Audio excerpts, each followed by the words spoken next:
Thank you, Tony. Thanks so much. I've been looking forward to this talk. I was actually thinking about last night that it's been, I think this is the 4th talk I've given here. And every time I do it, I think, why don't we do this more often? So I'm excited to tell you about what I've been doing for the last 20 years of my life. I was actually talking to my mother, and I was telling her about this talk that we were doing and saying this is sort of a retrospective of my life's work so far. And she asked me how I got into this line of research, and I was telling her that I really started sort of as an undergraduate, and I was sort of asking these questions about why behaviorally do adults and children act different in terms of response contingencies that they, or how they respond to different schedules of reinforcement. And I was really particularly interested in impulsivity, and coming from a school, Auburn University, that's very, very behavioral. As much as you can be an undergraduate sort of behaviorist, that's what I was. And I enjoyed, as you probably know, I like to argue with people. And we would argue about causes of different phenomena. And I was the guy who argued behavior. And my friends were the people who humored me and argued the other side, cognition, development, and so forth. It wasn't until I was an undergraduate student working in an experimental lab where a graduate student was working, doing a study looking at choice between positive and negative reinforcement. And he made the comment, in hindsight, I was a little naive, but at the time it kind of really struck me. He made the comment that he was frustrated that his human participants were not responding like animals. And for a strict behaviorist, as much as I was as an undergraduate, that struck me as what are these phenomena? What are these underlying mechanisms that are resulting in this change that we see, whether it's choice of positive or negative reinforcement, choice in impulsivity schedules, and so forth. And so I started asking those questions and did some sort of papers as an undergraduate student, ultimately went to a master's program and did a really bad study, a really bad thesis study looking at Piaget and the development of formal operations and how that correlated with impulsivity. And ultimately, at the end of that study, my advisor said, well, you know, you're in a clinical program. You maybe ought to relate this back to psychopathology in some way. And so I started thinking about it and thinking about impulsivity, ADHD, Piaget's formal operations, maybe that's something about executive functioning. And that's how I got to where I am today. And it's really kind of exciting to think back 20 years that this is stuff that I've been thinking about a long time. It wasn't so great when I first started doing it, but now I'm getting a little bit more sophisticated in asking some of these questions.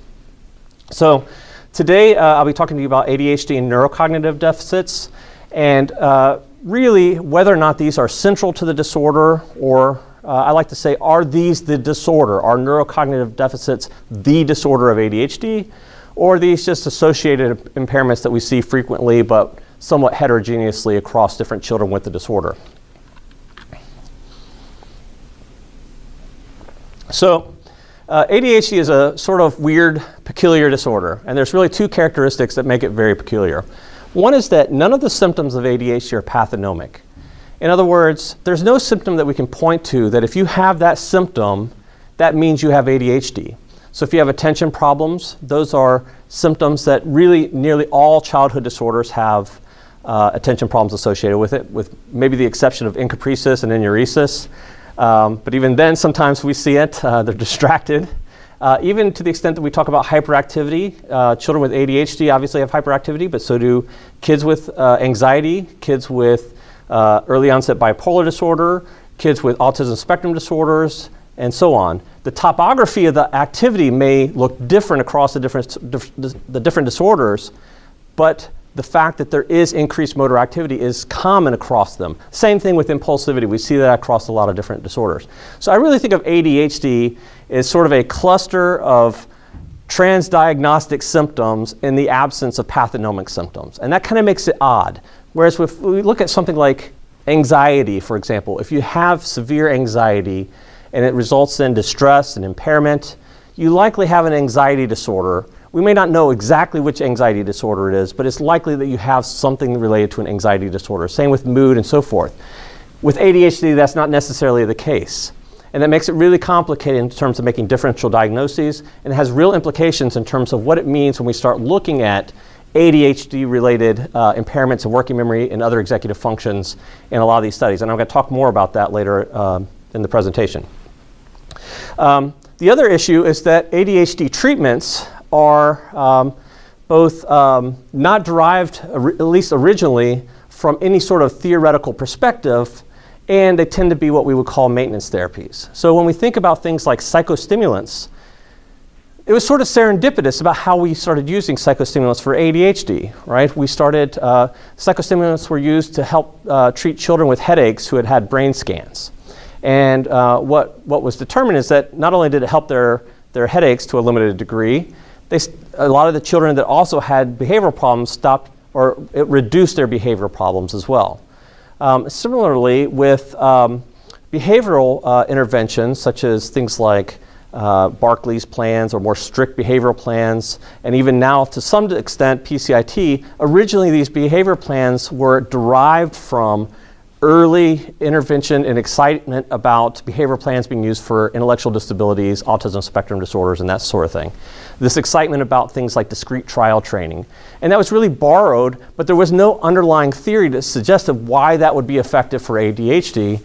And what happens is that now we continue to use these two treatment modalities, medicine and behavioral interventions, and their maintenance therapies, in the sense that although we do get some treatment gains from them, particularly from medication, as soon as we discontinue those medications, all of the problems come right back, right?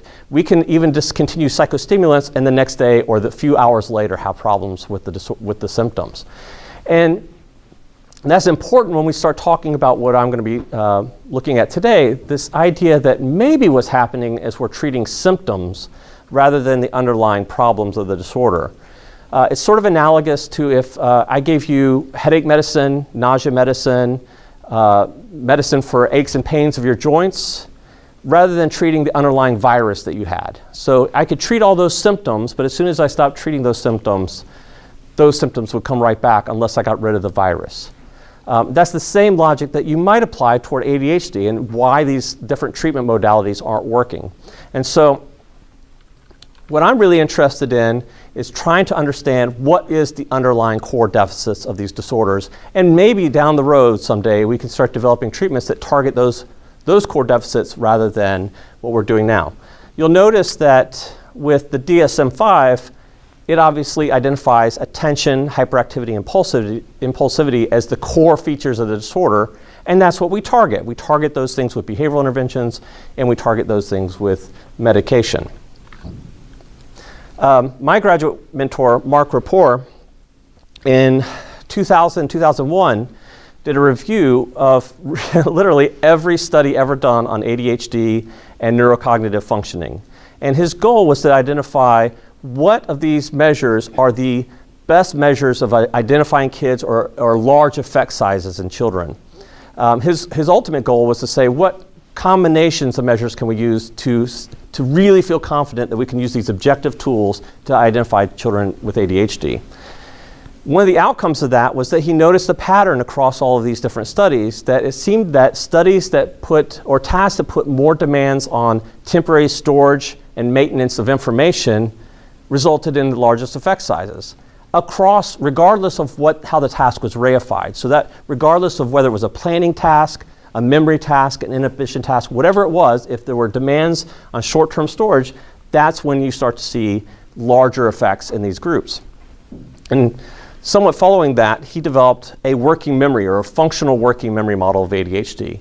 And this differs from the DSM-5 defined model in the sense that it suggests that working memory or impairments of working memory are the central feature, and these problems of attention and hyperactive impulsivity, those are secondary to the working memory problems. So again, working memory is the disorder. We used to joke that maybe one day if we were successful, it would be changed to working memory deficit disorder.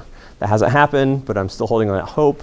Somebody else will probably do it and lay claim to it, but that's the hope anyways.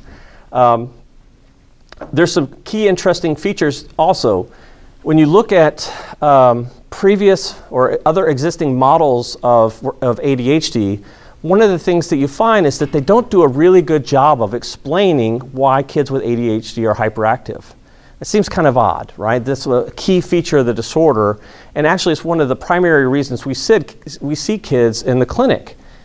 Kids that are inattentive, they don't get a lot of attention because they sit quietly in classrooms. Kids that are hyperactive and impulsive, they're disruptive, and so we get a lot of referrals for that, and yet existing models such as Barkley's model, Joe Sargent's model, Sunuga-Bark's model, and so on, they don't do a really good job of explaining why kids are hyperactive.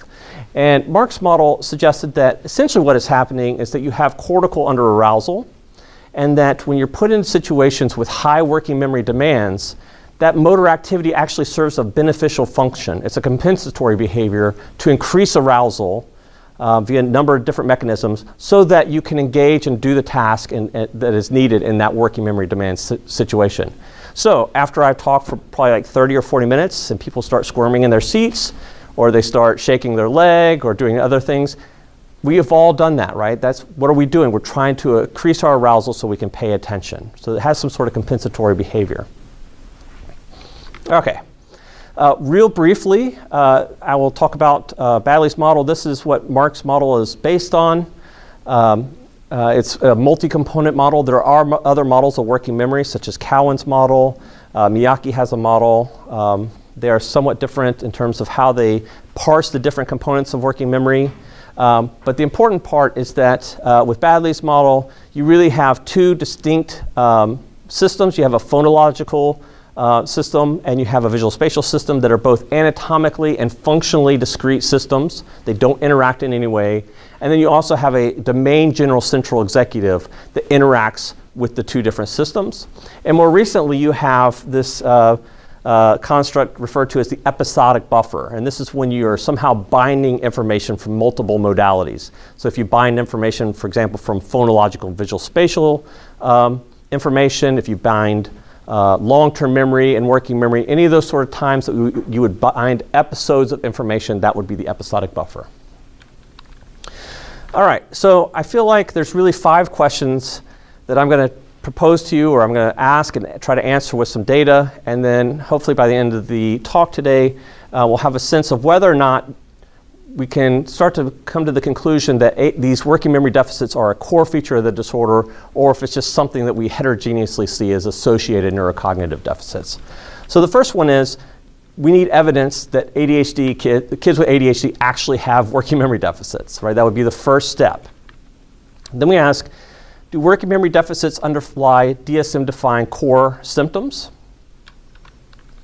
Do working memory deficits underlie the secondary symptoms that we commonly see associated with the disorder? What about competing models? So for me, it's never sufficient to just examine your own model. I like to challenge my own model, challenge my own research, and think about other models as possible explanations and see how those competing ideas work with or against each other.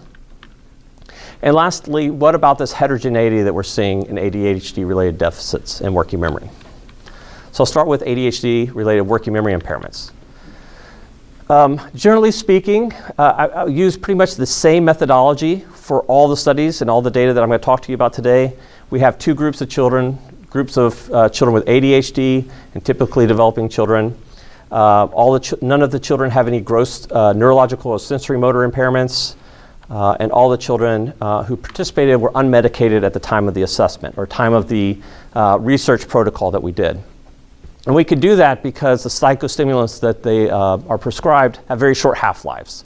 So depending on if you're using immediate release or long sustained release or whatever brand you're talking about, usually the half-life is about 4 to 8 hours.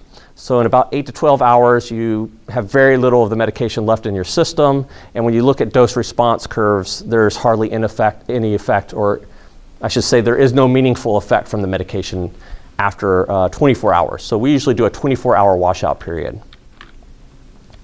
All of the kids that come into our study are administered a KSAD semi-structured clinical interview as well as their parents. We also do a psychosocial interview with the parents and children that covers developmental history, educational history, medical history, family history, social history, everything that might have some impact in terms of a differential diagnosis. We also give parent and teacher broadband and narrowband rating scales. So broadband scales being the Achenbach scales for the CBCL and TRF, the Goodall and Sprafkin scales being the CSI parent and teacher. Those cover everything. So they cover internalizing and externalizing disorders. And then we also give parent and teacher narrowband scales that really hone in and focus on those externalizing disorders like ADHD, ODD, conduct disorder, and so forth. All of those scales are administered to parents and teachers. We know that children with ADHD tend to be somewhat poor reporters of their own experience. It's anecdotally, you can work with a child with ADHD and ask them, like, how are things going? How's school? How are things going with your family? Everything's great, right? And then you ask their parents, and their parents are rolling their eyes and can't believe that their kid is saying that everything is going well in high school or in elementary school, because they just aren't very good reporters of their own information when it comes to their externalizing difficulties. We also give child ratings, and those child ratings we give to the actual children on depression and anxiety. We do that because they do tend to be better reporters of their internalizing symptoms. So we want to use that in helping us in terms of making the differential diagnosis. But it's also important because we have ideas of doing additional research down the road in terms of mood and anxiety. All right. In addition to all that, we give them a full-scale IQ, or we give them a WISC. We've used the WISC-3, the WISC-4, the WISC-5, because I've been doing this for a while now. All of the early studies that I did in graduate school were WISC-3, and then all of the studies that I've done here have been either the WISC-4 or WISC-5. I have had concerns from others in the past that these are different metrics that we're using over time, and so some of our sample may have one metric or the other. We're not using these for any purposes in terms of independent variables or dependent variables. We're not using these as predictor variables in any way. We're only using these for rule-out purposes to make sure that our children have a high enough IQ to participate in our studies. In this case, we require them to have an IQ higher than 80. And then we also give them a Kaufman test of educational achievement to rule out learning disabilities, as well as the Hollingshead Index for social economic status. I always like to show this slide when I do presentations. It's a little bit self-indulgent because it takes a lot of time for us to collect data. I like to also do it for my students' sake, and give them a little bit of props because they do a lot of work, exceptional amount of time to collect one data point. So we've done some rough estimates and figured that it's about 26 hours per data point in our study. When you include all of the clinical work, the report writing, feedback, and everything that we do for the kids, and then getting them into our sessions, it's another 9 hours. So it takes a while.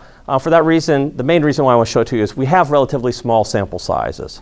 I think most of our samples are going to be somewhere between 20 to 30 per group, and sometimes it's a little bit higher. So keep that in mind. On the plus side, we do a priori power analyses before we do any of our studies, and to make sure that we are sufficiently powered. All right. These are our working memory tasks. So we have phonological and visual spatial working memory tasks. We developed these back in 2001. We spent literally a year and a half going through the literature, trying to find the best working memory tasks that we could find. And what we really wanted to do was create analogous phonological and visual spatial working memory tasks so that we can compare across modalities. And that's remarkably difficult. If you've ever tried to develop your own task, trying to develop visual spatial tasks that somehow map on similarly to phonological processes, that becomes really challenging. These are ultimately the tasks that we develop. The phonological task is very similar to what you might see in letter number sequencing, where you hear or see a series of jumbled numbers and letters. And children are asked to say those numbers and letters back in a order from smallest to largest and say the letter last. So the idea is that by rearranging the numbers, they're putting more demands on central executive processing. And by moving the letter to the end, that's also requiring some of the central executive manipulation type processing. The visual spatial task, they see a series of black dots and a red dot, and they are asked to respond by pushing where the black dots appeared and the red dot last. So the red dot is supposed to be analogous to moving the letter toward the end. I'll give you a brief example of what these look like. So here's our phonological task, and for the students that have been in my class, they've seen these before.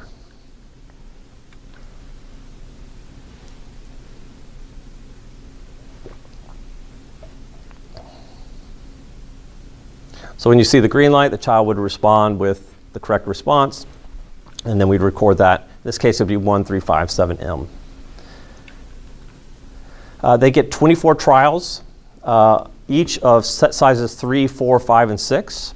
And when we've done adult studies, they get 24 trials each of set sizes of 4, 5, 6, and 7. This would be the visual spatial task. And one thing I like to note is that you'll notice that the columns are offset. So when we initially piloted this in 2001, we had it arranged like a normal 3x3 grid. And we found that the kids were phonologically coding numbers to these different boxes, kind of like you would on a keypad or on a keyboard or on a telephone. And so we shifted the columns and found that that seemed to be sufficient to sort of limit that phonological encoding, so it was more of a visual spatial task. Again, it's not perfect, and it's possible that you could encode this phonologically. It would be a little bit more challenging. But here's the task.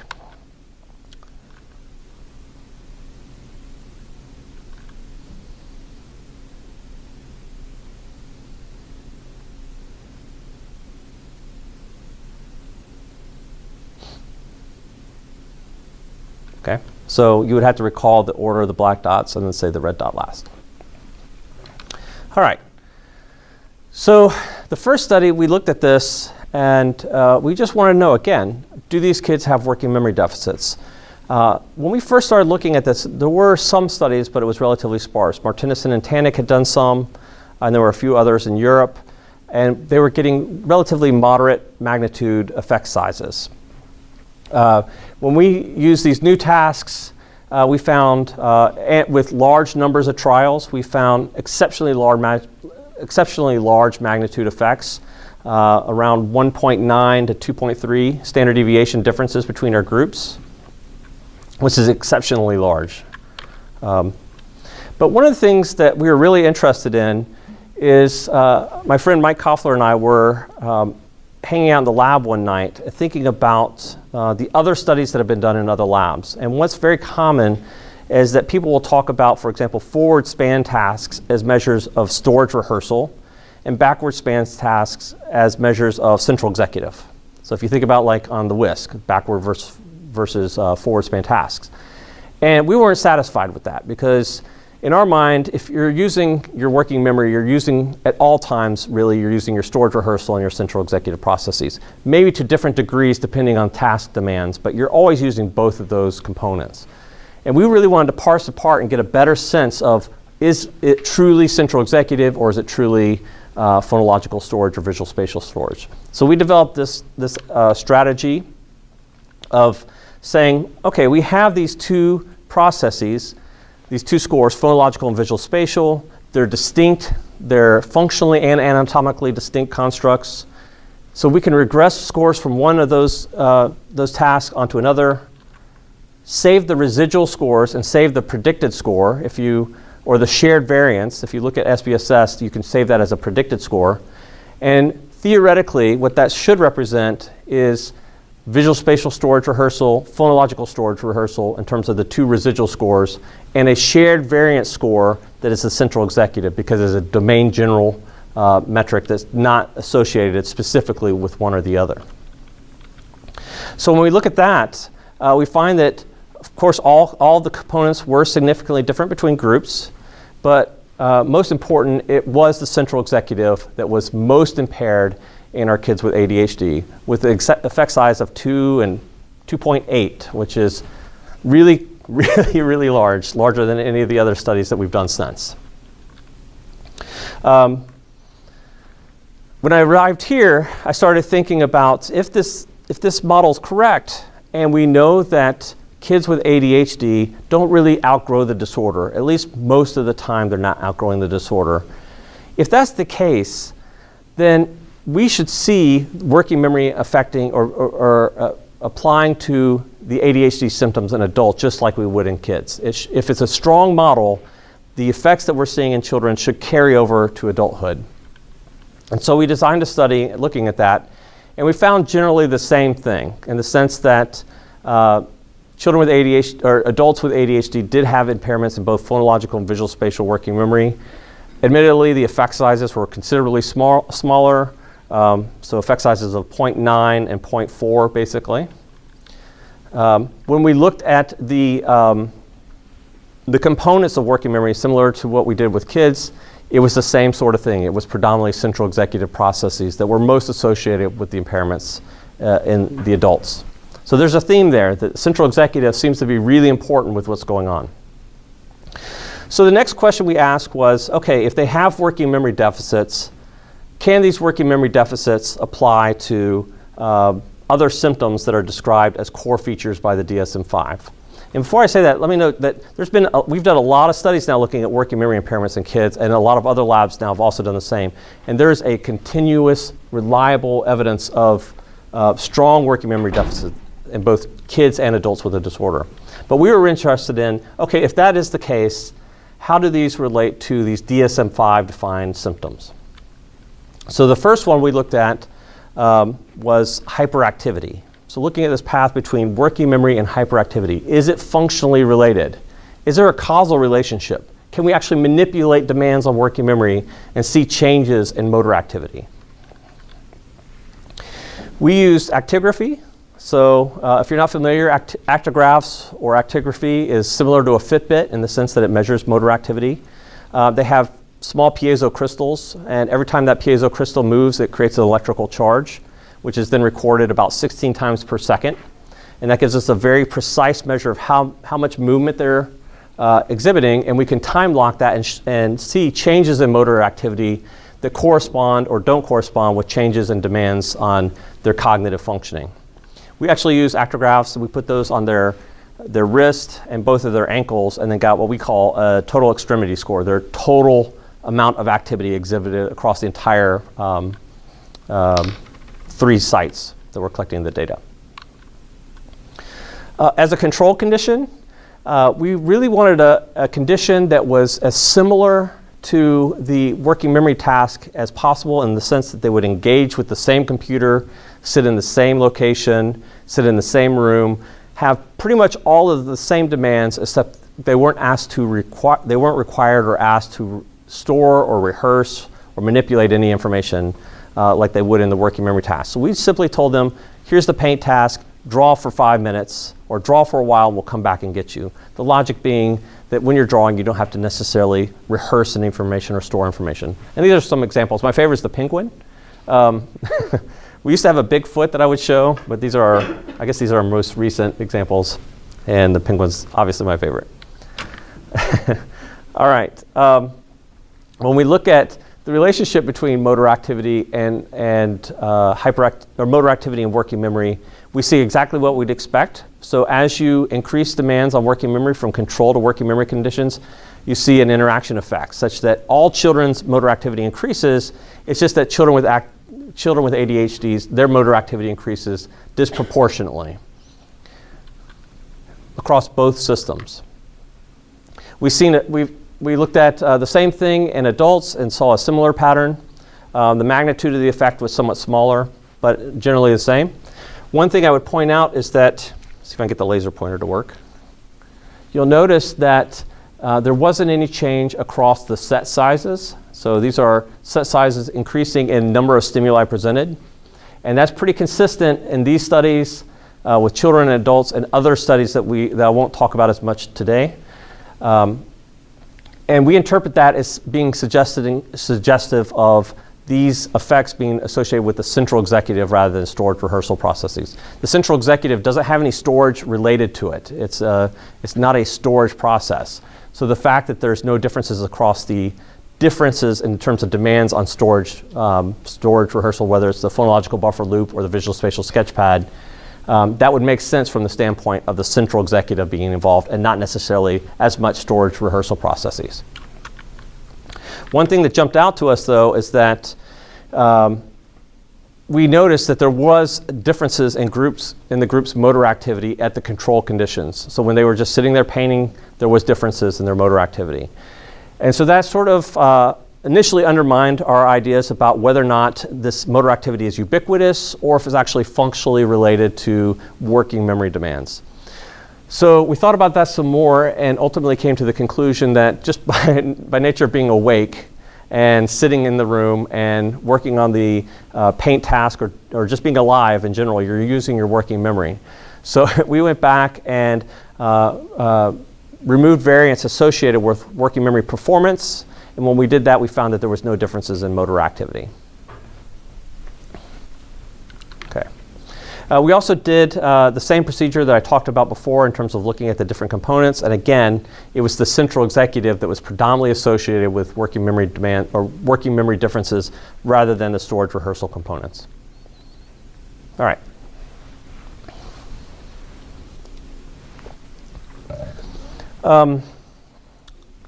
One of the things that I started thinking about when I got here was retrospectively considering these figures that we were getting and this pattern where we saw a change in motor activity from our control conditions to our experimental conditions, but no changes across the different set sizes or our different experimental conditions in other studies that we did.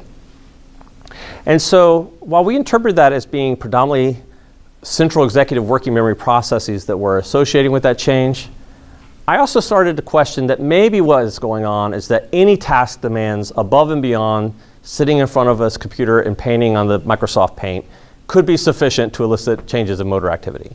I started doubting our own studies. And so I thought, how can we test that?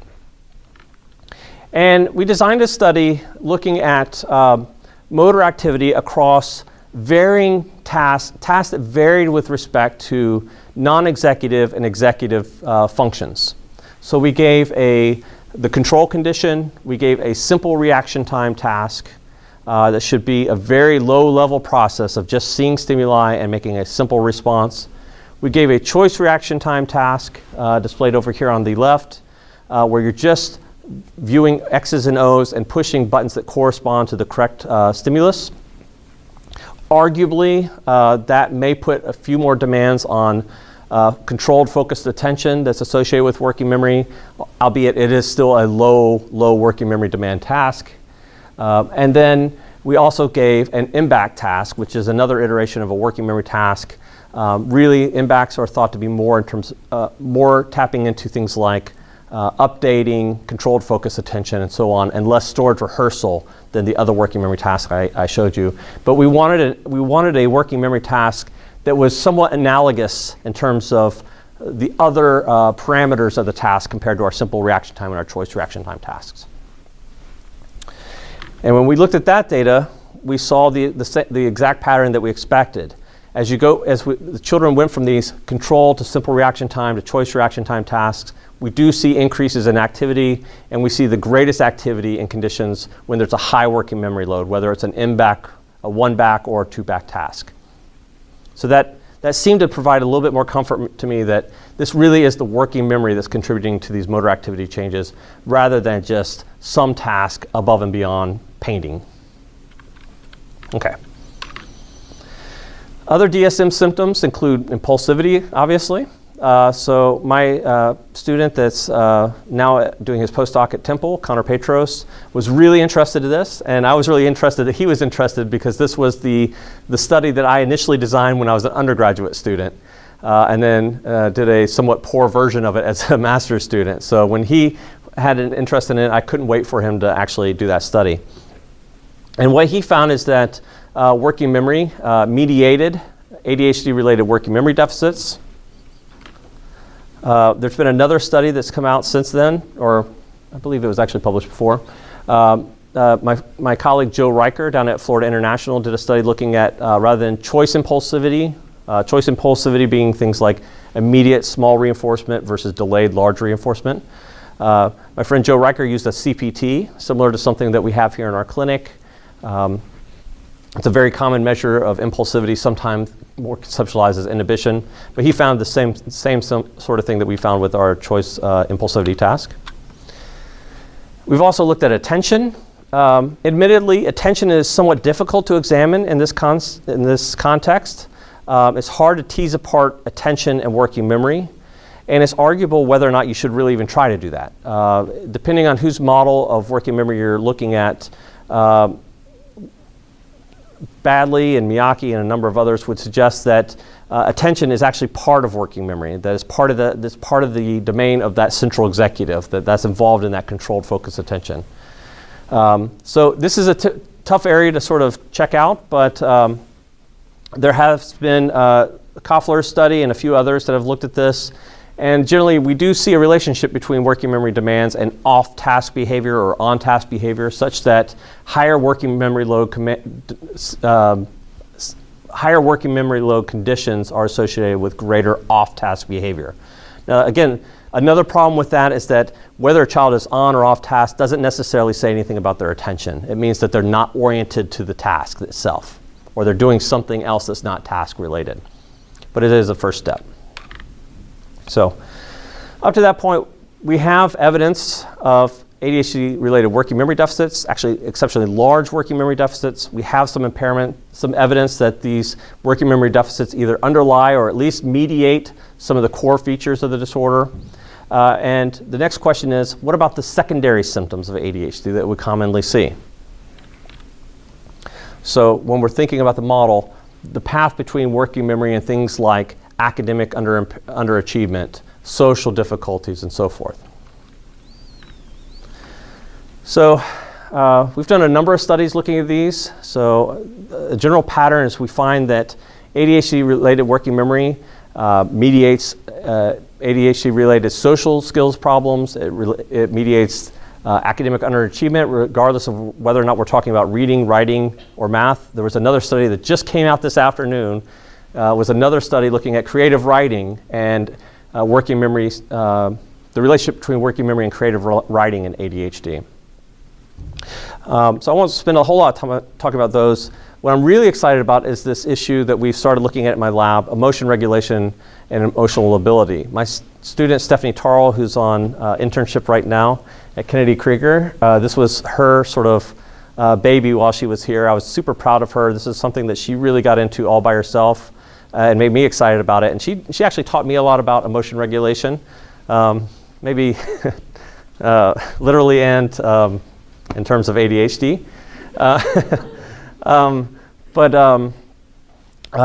We have a couple studies right now. One is looking at emotional ability, but more interesting is this notion of emotion regulation.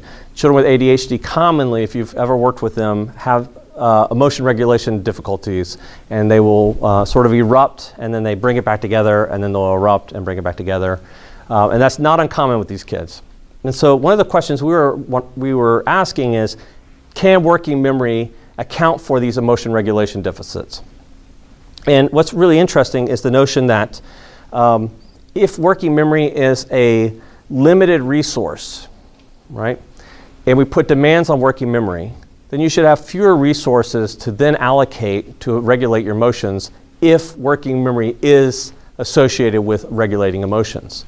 So in other words, if you give a child a task, to a working memory task, we would expect increased emotion dysregulation to the extent that they are using some of their working memory resources to do the task rather than allocate it toward emotion regulation.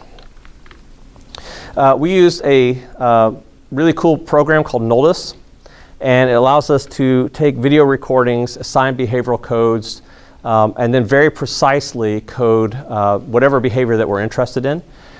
We were, again, interested in emotion regulation, but you can use it for anything.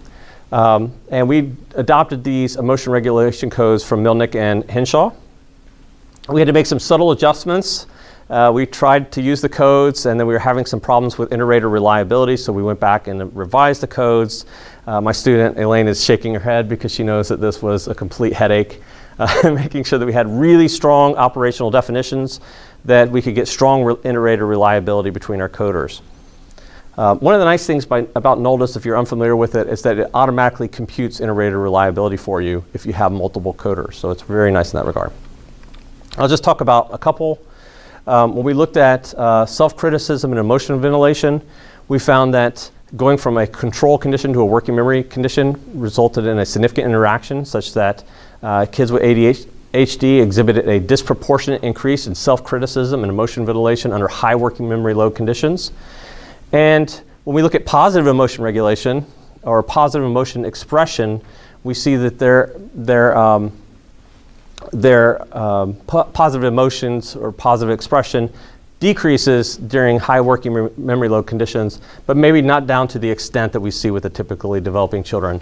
And maybe what that represents is sort of this positive illusory bias that we regularly see in children with ADHD, where they tend to see themselves doing better than they actually are. So that's not uncommon. Again, if you ask a child, how are you doing at school? A lot of times a child with ADHD say, I'm doing great. And then you ask their parents and they tell you something very different. All right. So that brings us to competing models of the disorder. One of the premier models is Russ Barkley's inhibition model. Russ Barkley published this in '97, and his goal was to create a unified theory of ADHD. He was sort of the Stephen Hawking's of ADHD. I thought that was hysterical. Nobody, my jokes. But his notion was to look at the entire literature and put it all together into one unified theory that makes sense, that we could then use to test predictions and create further lines of research. One of the things that you'll notice is that he outlines behavioral inhibition as the central deficit of the disorder, and working memory would be downstream of those inhibition deficits. So to the extent that you have working memory deficits, it's really due to this underlying behavioral inhibition problem. So real briefly, I think most of the students in here have had my cognitive assessment class, so they're familiar with behavioral inhibition, but I'll just briefly, so that we're all on the same page, go through it.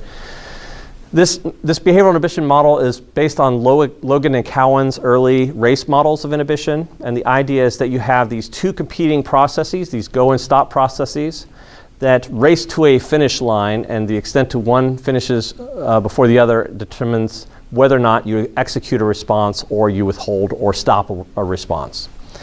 And it looks something like this. And these are recycled slides, but I love the animation, so I can't help myself. So you have your brain and you have your muscle motor group here represented by your hand. And when you're presented with a prepotent stimulus, that elicits a go response or a go process. What's important here is that this is very low level. This is outside the realm of consciousness. This is something that happens as soon as the prepotent stimuli is presented. You have a go process. To the extent that it reaches its muscle motor group, you have a response, and you have a happy child that eats the cookie, right? In other situations, you might have a go process, but in some cases, you have a stop stimulus that's presented. Now, that could be, if you're doing a lab-based task, that might be something like a tone or a beep, or in some versions, you have like the feather points to one way or another on a clown's hat, and maybe their nose changes color. It can be any sort of stimulus that indicates that you should withhold or stop your response. Or it may be a child going to reach a cookie, and the mother says, "Don't touch that." Right? So that's the notion of it. So when you have this prepotent stimulus, it elicits that go process, and to the extent that a stop stimulus happens, that initiates the stop process, and they race to this imaginary finish line. And to the extent that the stop process is fast enough to overtake the go process, then you have inhibition. Okay? Then you have the unhappy child. There's different metrics that are used to measure behavioral inhibition. The common measure, or the premier measure of inhibition, would be the stop signal task. It's a task that presents a simple choice reaction time task to get a go X or O response. And then your responses to that can be averaged as a go or mean reaction time to a go stimulus. You also have a delay between the presentation of that go stimulus and the stop stimulus, or the stop signal. And then you also have this covert stop signal reaction time. It's your reaction time to not make a response. It's covert because we can't observe you not responding, right? Okay. Put another way, if we kind of conceptualize it this way, we have, I'll use this. We have the presentation of a go stimuli, and we have the mean distribution of the response to those go stimuli, represented by our mean reaction time.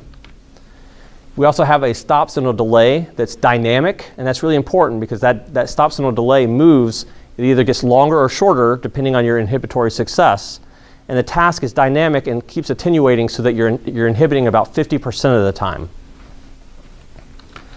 And then the idea is that if you're inhibiting 50% of the time, because the task is dynamic, then your go and stop finishing times, so those two processes, are roughly equivalent. In other words, you have an equal probability of inhibiting or making a response, so those are about the same.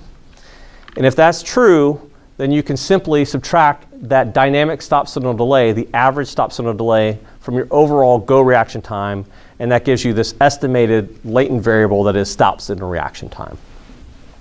The key here that I want to point out is that stop signal delay is a concrete measure of how well you inhibit. It's either longer or shorter depending on how successful you are at inhibiting. Stop signal reaction time is a derived measure that we can't observe, and it's derived from this mean reaction time minus stop signal delay.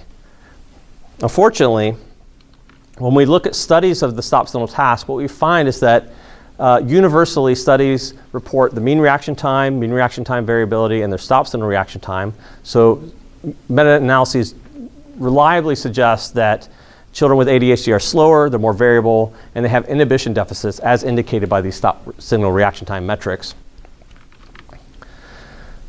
And those findings are consistent across a number of meta-analytic reviews.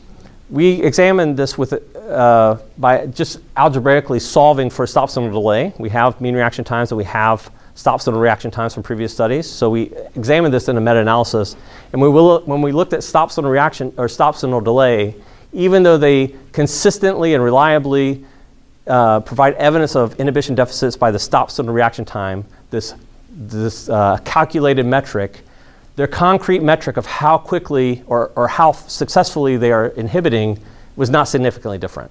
So what we concluded from that is that really, when we start looking at stop signal inhibition performance and we look at the stop signal reaction time task metric, basically what that represents is how slowly they're responding to the go stimulus. It's not inhibition at all.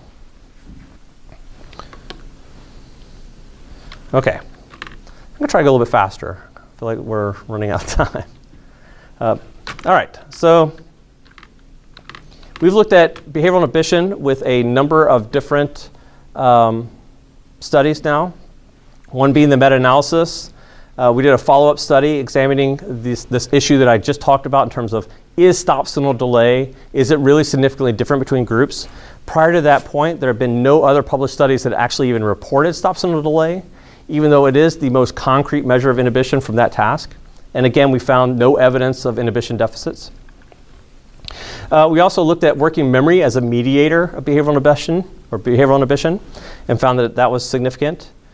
And then we looked at inhibition and its relationship to motor activity. So the same logic that I talked about before in terms of the emotion regulation, if inhibition is a limited resource and I put a child in front of a task and they require them to do an inhibition task, engage those inhibition processes, they should have fewer inhibition processes or inhibition resources available to limit their motor activity if inhibition is involved in motor activity. So we did that same type of study, and essentially what we found is that although their motor activity increased during the inhibition task, it was really just due to the choice reaction time component of the stop signal task. We later did an experimental manipulation where we did a simple inhibition task versus a simple working memory task and then a dual task, and compared performance across those three metrics. And what we find is that inhibition task performance decreased to a greater extent than working memory task performance during a dual condition, dual experimental condition, suggesting that really when those competing inhibition and working memory resources were happening during the dual conditions, there was predominantly the working memory that was engaged, and there were fewer resources left over for inhibition. And then most recently, my student, Stephanie Tarl, did a study looking at the relationship between working memory and inhibition across two different metrics of inhibition, one being the stop signal task and one being a more traditional go-no-go task. And the idea there was that the stop signal task, although it's the most widely used metric of inhibition, it's confounded by this choice reaction time component that puts more demands on central executive focused attention. Whereas a go-no-go task, the go process, is just a simple reaction time task. And so we looked at the relationship between working memory and these two different constructs and found that indeed working memory accounted for all the variability in stop signal performance, but not within the go, no-go task. So again, it seems to suggest a couple things. One, that there is a clear relationship between working memory and inhibition performance, but also that the stop signal task is not the best metric of inhibition. And I have some other words for it, but I'll save those for another day. I will say that I keep thinking that this is the last inhibition study that I'll ever do. I thought that after the second inhibition study, and then I keep just like doing one extra inhibition study. I'm almost to the point where I'm just going to drop inhibition tasks from my lab's protocol because I'm sort of over it. But the other day I received yet another email from somebody sort of complaining about some of our findings. So it looks like we'll probably do another inhibition study within the next year or two. So we've also real briefly looked at self-control and delayed gratification, and generally found sort of the same sort of thing, that working memory mediates self-control. When we look at self-control and motor activity, it's really all working memory is counting for the variance. When we put working memory and self-control performance in a regression model as predictors of motor activity during self-control task, it's all working memory and there's no variance left over for self-control to explain. So, okay. The thing that I'm most interested in now is this issue of heterogeneity and ADHD-related working memory deficits. One of the complaints or one of the counterpoints to the studies that we've been doing up to this point is that, yeah, you've got some interesting findings. You've got these really large magnitude effect sizes that you're reporting. You're showing the relationship between working memory and all these other outcomes like impulsivity and motor activity. But 50% of our sample, not my sample, but others, 50% of our sample don't have working memory deficits. Or anecdotally, I have colleagues, this happens all the time, where people will come to me in the hall and they'll say, hey, we just did an assessment on some children with ADHD, and I buy into I saw your talk, I buy into what you're saying, that they have working memory deficits, but they're not impaired on their working memory scores on the Wechsler scales. So does that mean they don't have ADHD? So this is a reasonable argument to raise. So if it is a central deficit, we should see this in all the children, or nearly all children with ADHD, and it should show up when we do assessments of working memory in the clinical setting. Well, there's been a number of studies, including Engel's study, that have actually looked at some of these tasks that we use in these standardized measures, like digit span forward, digit span backwards. And what these studies in a nutshell suggest is that simple reversal of stimuli, going from forwards to backwards, is not really putting differential demands on the central executive component, the working memory, the working component of working memory, to the extent that Engel even puts these as different factors. Now, I would argue that short-term memory is a component of working memory. It's the storage rehearsal buffer of either the phonological buffer loop or the visual spatial sketchpad. But the point being that they're not loading together with other more complex working memory tasks. So it's not terribly surprising that studies that use these tasks are finding that only 50% or less of their samples have working memory deficits. Nevertheless, we wanted to check this out. I think this is an area that I'm most excited about now. I think probably because there's a lot of controversy and discord in the literature, so it's kind of fun.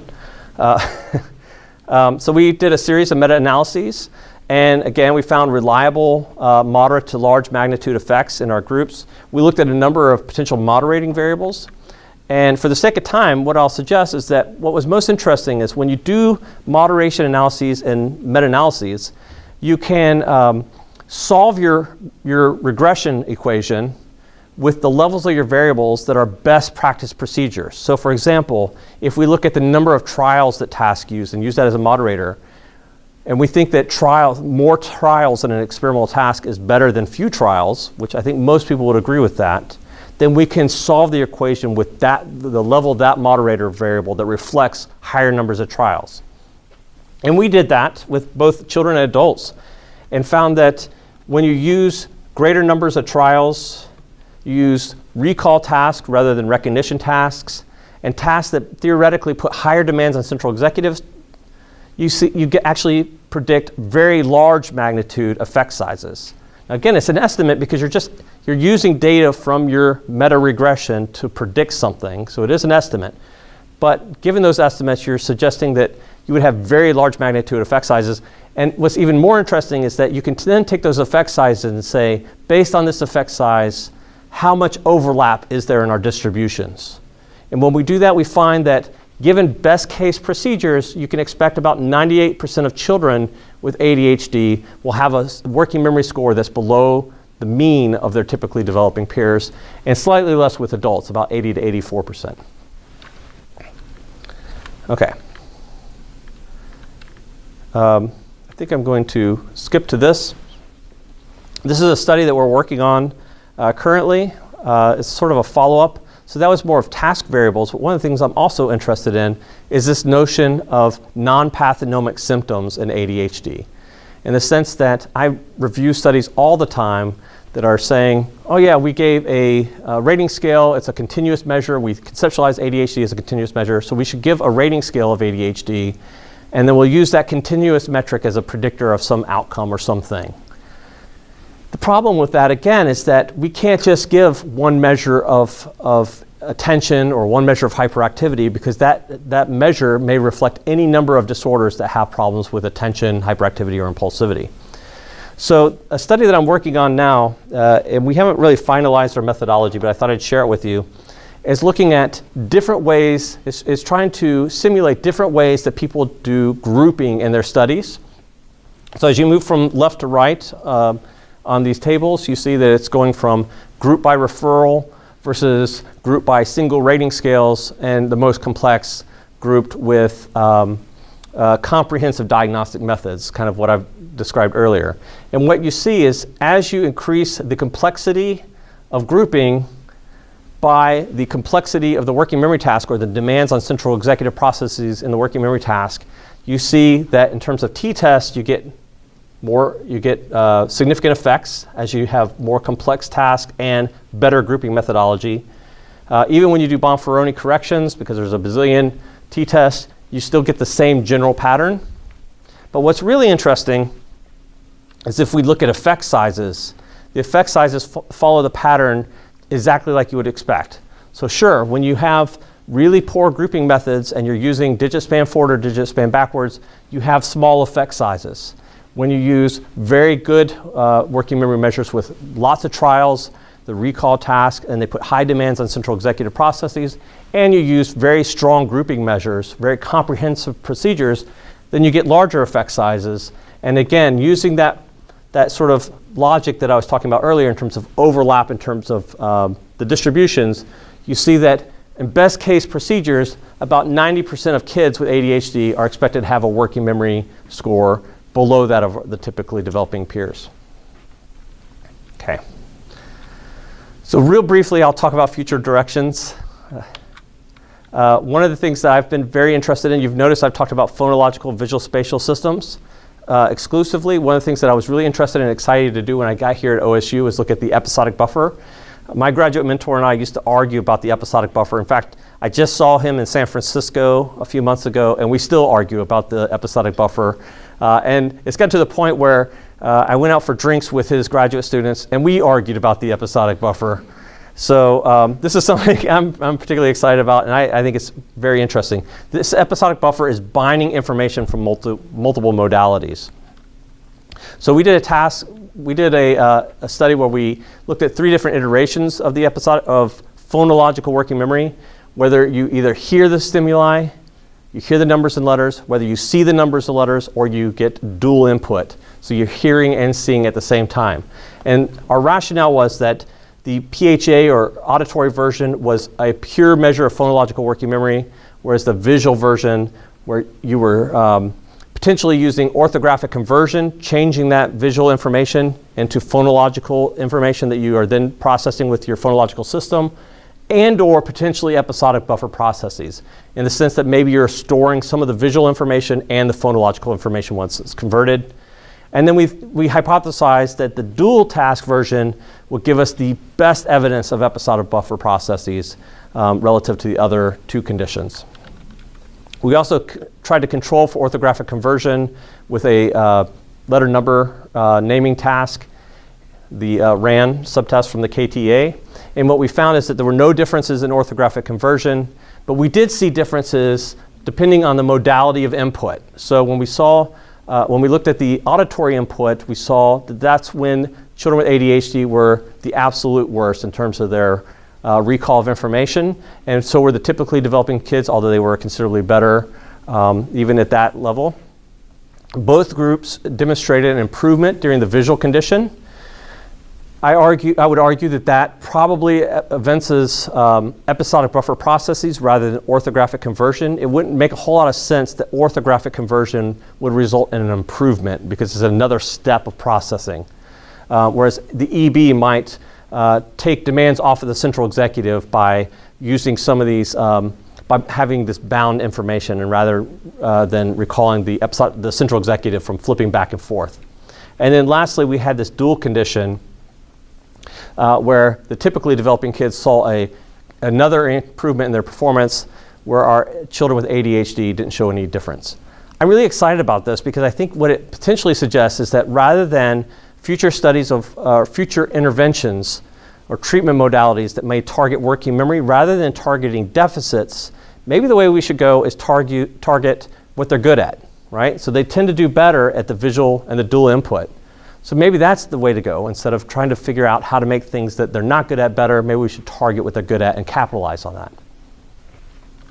Okay, so we've done a couple studies. My student Elaine has a really interesting study looking at the relationship between activity and the episodic buffer processes. We're hoping to send that out soon. We also have a new episodic buffer task study that we're looking at. We actually, if you're familiar with Badley, Allen, and Hitch, we got the stimuli from Allen. So this will be the first study that's using, looking at the binding of color and shape. This is what we have our current OCAS funding for. And then other future directions are fairly consistent with the things that I've talked about before. Some additional interests are things like looking at other diagnoses. So we've done a number of studies looking at, for example, anxiety and motor activity. Anxiety is a moderator of ADHD. I'm starting to get more and more interested in drift diffusion modeling, which allows you to parse reaction times to determine why people are slower or faster. Is it because they're the same underlying issue, or is it, for example, people with anxiety are overly cautious, whereas people with ADHD are having attention problems or working memory deficits, something along those lines. Obviously, this ADHD-related heterogeneity is super interesting to me. And then, of course, we're looking at other neurocognitive processes, things like planning, reward sensitivity. We have a number of tasks going on in our lab right now. And really development of new working memory measures. So one of the things that we found when we looked at different types of working memory tasks and different task variables is that holding everything else constant, the letter number sequencing test from the Wechsler scales is actually pretty good. It doesn't have enough trials. It only presents 3 trials per set size. But in terms of the demands that it puts on the central executive, it does pretty well. So maybe the thing to do is to develop a letter number sequencing task that has more trials, has more recall-based coding of their information and so forth. So that's a study that we're actually running right now. Okay. I'd like to thank everybody. There's been a lot of great relationships that I've had since I've been here. My students are the lifeblood of my research, and I couldn't do this without them. So my current students are incredible, and my past students, they're missed bitterly, but they were fantastic. Obviously, I want to thank all of the faculty that I work with, and a number of you that I've collaborated with, and I look forward to more collaborations in the future, and then my friends and colleagues at other universities around the country. So.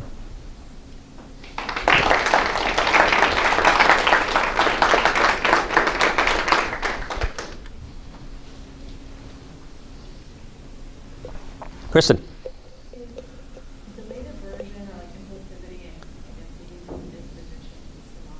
That's a great question. So if you didn't hear over here, is delay aversion, impulsivity, and inhibition synonymous constructs?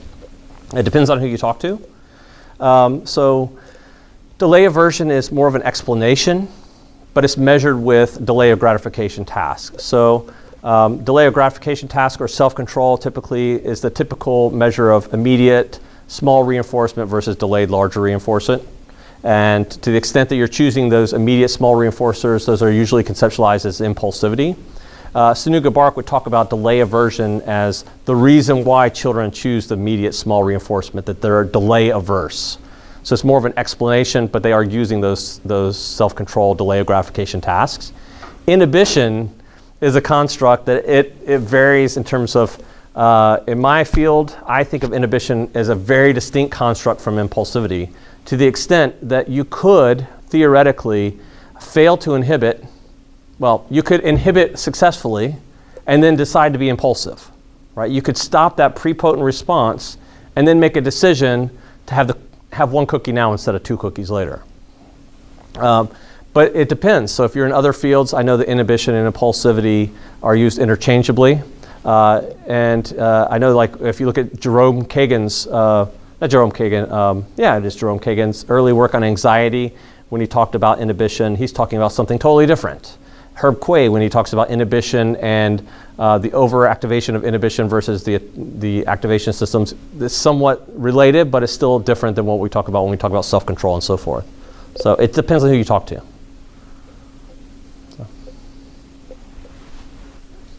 what extent are the visual and auditory processes actually able to be distinguished?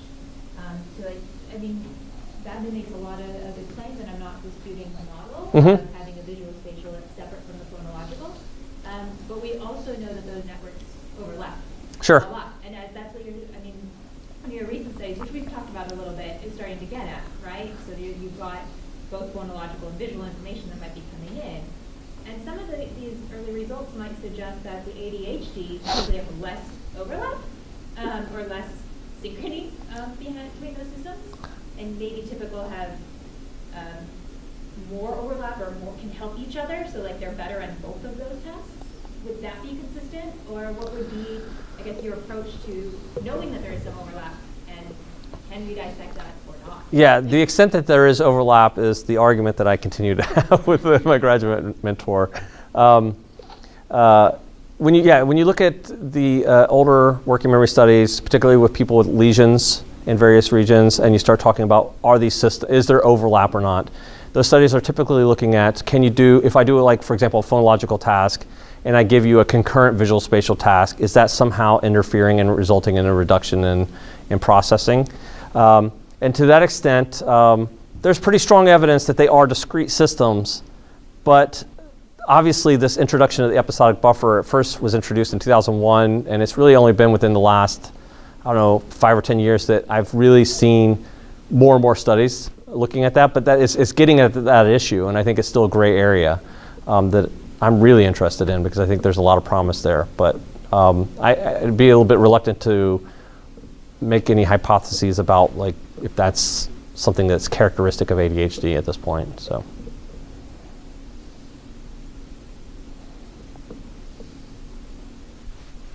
Sure. May or may not be related to that one. How does this all relate to implicit learning and the picking up of patterns across their environments? Because that underlies a lot of these cognitive processes, both auditorily and visually. Yeah.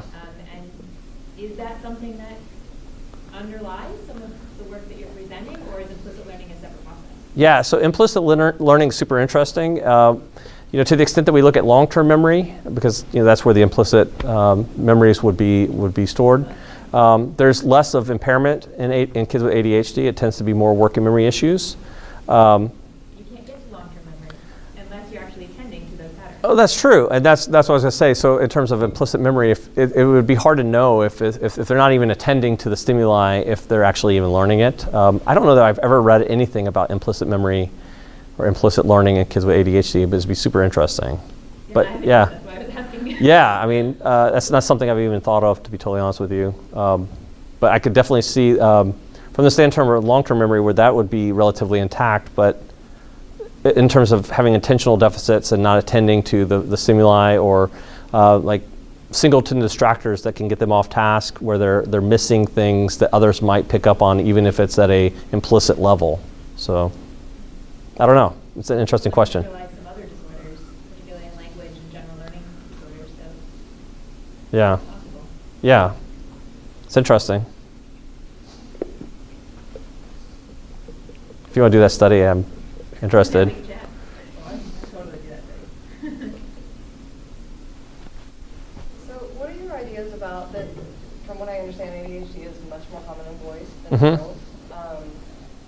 What are your thoughts about the differences in working memory? Are there differences in working memory between girls and boys? Yeah, I think part of the difference in terms of the diagnostic rate has to do with how they present. So boys with ADHD tend to present more with the hyperactivity and impulsivity than the girls do.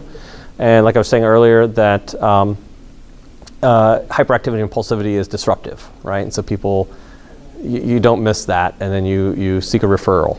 Whereas if a little girl is being inattentive, maybe they're seen as sort of shy. Maybe that's part of their personality, as culturally, and so maybe they're not as there's not as much attention to them. But we do see differences in executive functions across the different presentations of ADHD, and certainly that's why I tend to focus on the combined presentation of the disorder, because I can maximize the types of effects that I would get, particularly when I have smaller samples. So, hey, Ricky. You just mentioned like the cultural expectations regarding gender. Can you share a little bit about different ethnic or racial findings regarding working memory and ADHD? Yeah, I don't know that there is anything on that, unfortunately. It's an area when you start.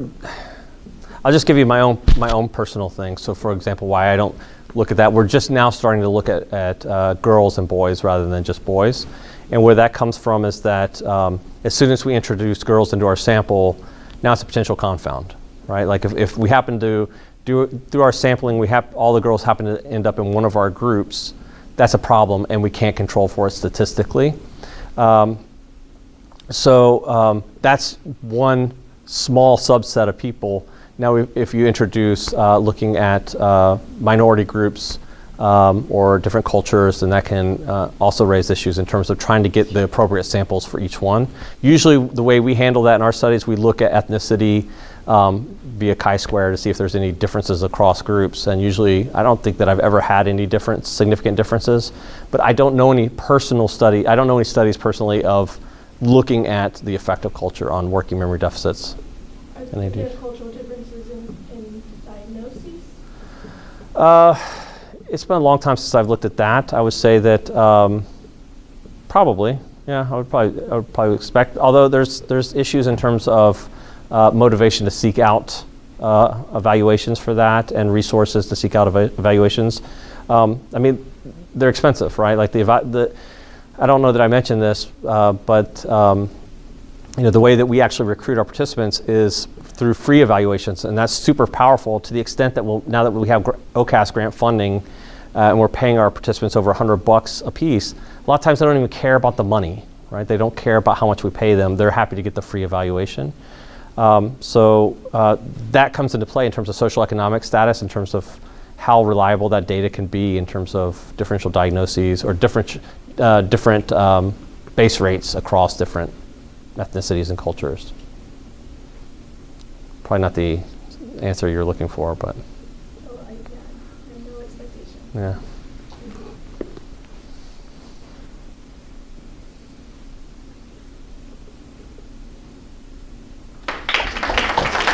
Thank you.